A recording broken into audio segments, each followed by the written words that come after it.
Right, I do realise I've uploaded quite a few videos on wedding drama recently.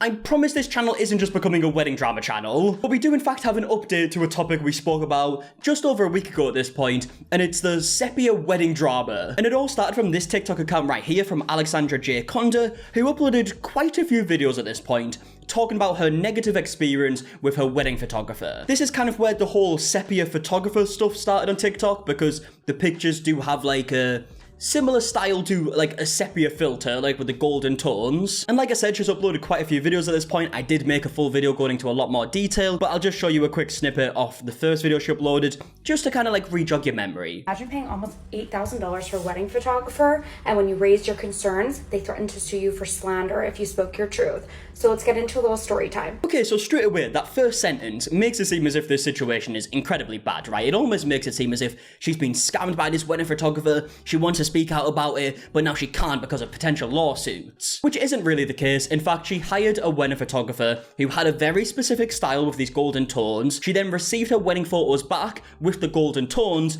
and she decided she no longer liked them, and she wanted like a true to color type style instead. Like if we take these edits for example, the one on the right is the one she received from the photographer with this kind of like golden tone, and the one on the left is the one she edited herself and the way she wanted it to look. Now, for me personally, the one on the left does look better, but the problem is here, the one on the right is the photographer's style. That is what all her photos look like. On her website, the whole gallery looks like this style, and Alexandra obviously knew that when she hired the photographer. So my response to the situation in my video was basically like, you can't blame the photographer here because you hired them for a specific style. If you wanted a true to color type style instead, you should have looked at a photographer who does that certain style. Now the situation did go further. She ended up showing like messages between her and the photographer where she is saying like, I want the raw photos. The photographer is saying that we don't hand out the raw photos, which seems to be very common with wedding photographers. And even though she didn't need to hand out the raw photos because it's not in the contract at all, she did actually end up giving her quite a few of the raw photos. But if she wanted all of them, which I believe was about 2,000 photos, she would have to pay $4,000 for them. And you know what? For someone like me who doesn't really know much about photography, and I guess it maybe was a bit of like an ignorant opinion at first, I did also think $4,000 seems pretty steep. But when you look into it and you actually understand the reasons as to why it is that price, it becomes a lot more understandable. Now, since my last video on this, there's been quite a lot of comments asking for an update on this situation, more specifically because the photographer has now actually went on a podcast and spoke about her side of the story. And also since my last video, Alexandra has posted a few more videos kind of talking about it, or at least just like making jokes about the situation, kind of like this one right here that says, POV, wedding photographers post sepia gate. We are fucked, and nobody seems to care! Oh my, we need a full factory fucking reset. Hit the fucking button and get everybody out of there. And the caption under this video says, JK, there's some really good photographers in the industry, but there's also a bunch that need a factory reset. Hashtag sepia gate, sepia bride, all that stuff. Now, Alexandra did make another video saying that she wasn't even like talking about the sepia photographer in these like jokey videos she's making. To me, it really does seem like it, but maybe she isn't. It is hashtagged and it is on the screen though. But either way, she is still talking about it. There are also other TikTokers who have worked with the sepia photographer who've posted videos talking about their experience, but in a much more positive light. POV, you go down the rabbit hole of that sepia photographer only to find out it was your most recent photographer that you stalked for weeks on Instagram and loved her vibe, so you booked her and you had the absolute best session ever with stunning results that match her Instagram vibe. So yeah, there's obviously a lot of people that have came to the defense of Hannah, who is the sepia photographer, if you want to call her that, and she has also been on a podcast recently to talk about her side. So let's take a look at what she said. Now, I do need to give big credit to The Vendor Table on YouTube, which is a podcast ran by photographers, like wedding photographers. They were the ones who uploaded this interview. I'm obviously not going to show the full interview. It's half an hour long. I'm only going to show like snippets that I want to talk about. So if you do want to see the full interview, I'll leave a link in the description. Now, at the start of this interview, Hannah does say that when she sent the gallery back to Alexandra, she was proud that it did represent her style. I did send one full gallery. Definitely was a gallery that I was super proud of, was super on brand with my style. And she also did look at galleries on my website as well. So she reached out initially asking for a gallery, and then she also said, oh, actually I found some on your website as well. So yeah, I mean, just from my opinion, the photos that Alexandra showed that she received back definitely did match up with the style on her website. It looked like pretty much the exact same style to me. And Hannah even says when Alexandra first received the photos, she was like buzzing with them. How was her reaction when you sent the gallery? she was raving, honestly. You have a lot of clients. I'm sure your experience with this too. A lot of clients just send like, thank you so much. And I appreciate any response to Wedding Gallery, but she definitely went above and beyond in her response, all caps. We love these, was super excited about them. So yeah, she definitely, as far as I knew, loved them. She posted them everywhere. She printed them. Like, I think she got prints made like on her honeymoon. I know she was texting me right away for all that stuff. So yeah, as far as I know, she absolutely loved them, and it was definitely a raving response for sure. Yeah, I mean, even in Alexandra's own video, she said that, like, over time she realized she didn't like them. It really does seem like just over time she no longer liked the style, and she was like, fuck, I wish they were in this different style. Which I guess would be a bit of an issue if you did get your wedding photos in, like, a unique type of style, because over time you might decide that you don't like that style. But either way, if you do decide that, that's obviously not on the photographer, because that's their style and you chose it. Hannah then goes on to say that she was happy to do the changes that Alexandra wanted at first, but then it just kind of progressively became more and more. I would be 100% willing to do, just to make a client happy. And, I'm not going to just whip out, you need to pay me for every little thing, of course. But it did get to the point where I was like, this is going to be a lot of photos to make little changes to or tweak, etc. And obviously, that's a lot of work. So I did charge her my hourly rate at that point. Yeah, that's very common when like a client starts requesting an exorbitant amount of changes to the images, to start having to charge an hourly rate for that. Like personally, like I'm gonna fill everybody in here that's listening, but like personally, like I give 10 complimentary edits, like where they're complete alterations to an image. Like this goes beyond the post-processing of just color grading and all that stuff. Okay, so I just heard Michael say here, who runs this channel, he says that this is completely normal to charge an hourly rate. He says himself that he does 10 edits first, which is kind of part of the contract, and then any stuff after that, there is an hourly rate. Now, this is where we get to the whole RAWs part of the conversation, where Hannah does say, I don't usually give out RAWs like most photographers don't, but I did give out quite a few straight away just to make her happy. Obviously, we as photographers never, ever give out RAWs, but it was just a moment where I thought, this is a few, this will make the client happy.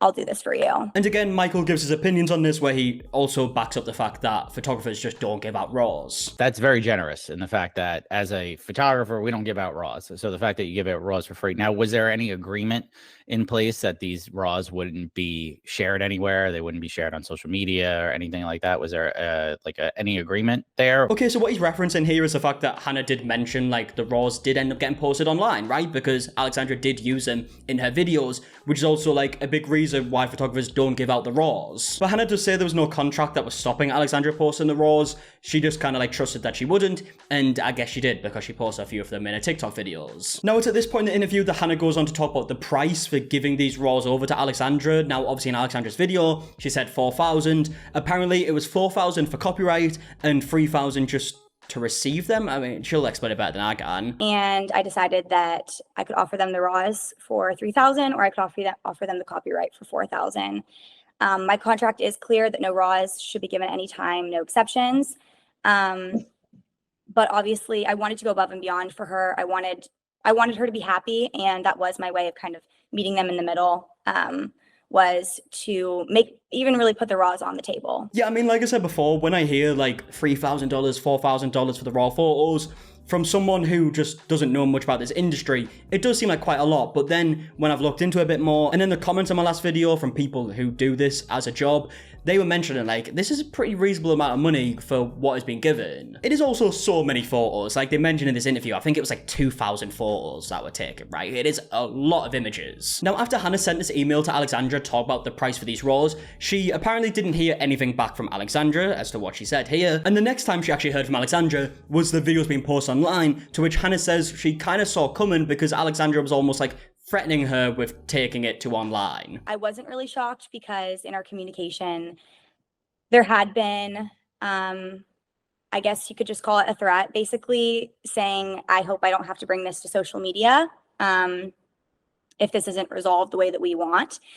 And throughout our communication, in the midst of the back and forth emails, there were some social media posts by her alluding to a situation. Now, Hannah does go on to say that in the short term, this drama hasn't really affected her business, I guess because the majority of people that I've seen are probably on Hannah's side in this drama, so it hasn't had much of a negative effect. But in the long term, she doesn't know what effects this will have. Because say she's working with a client 2 years from now, they might search like Hannah's name up and be like, okay, is there any reviews? What have people said before? And Alexandra's video might pop up and you might not have the full context of the situation because it's all buried like 2 years earlier. So hopefully it doesn't have a negative impact, obviously, but I guess, like she said here, she doesn't know what the future holds. In a short-term sense, I've gotten a lot of messages of support, a lot of love, obviously new followers, a lot of comments, stuff like that, which is all great. And, you know, I will say the messages of support have truly gotten me through the day because I've never been bullied in an online way like this before. And just, you know, getting on your phone to hate comments every time, it's definitely been pretty difficult.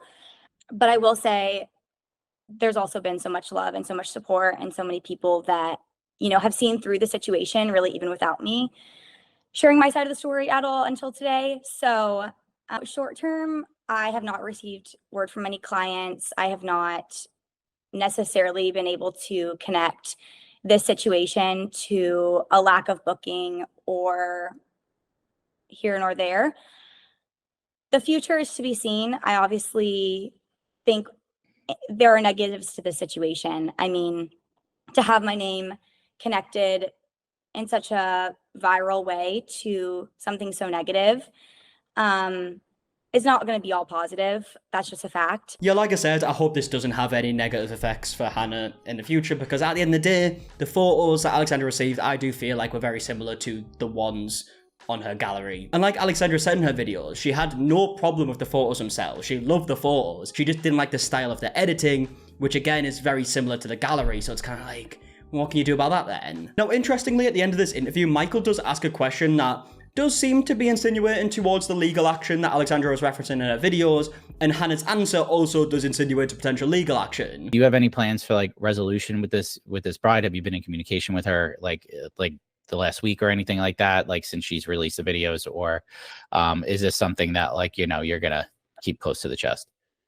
We have not been in contact since the videos have been posted, but that is not something that I can speak on at this point in time. Okay, so clearly a very vague answer, but usually in situations like this, especially when legal action has been referenced before, Alexandra did state in her videos that Hannah said she would take legal action if these videos went out, and now Hannah is saying that this is something I can't speak about at this time.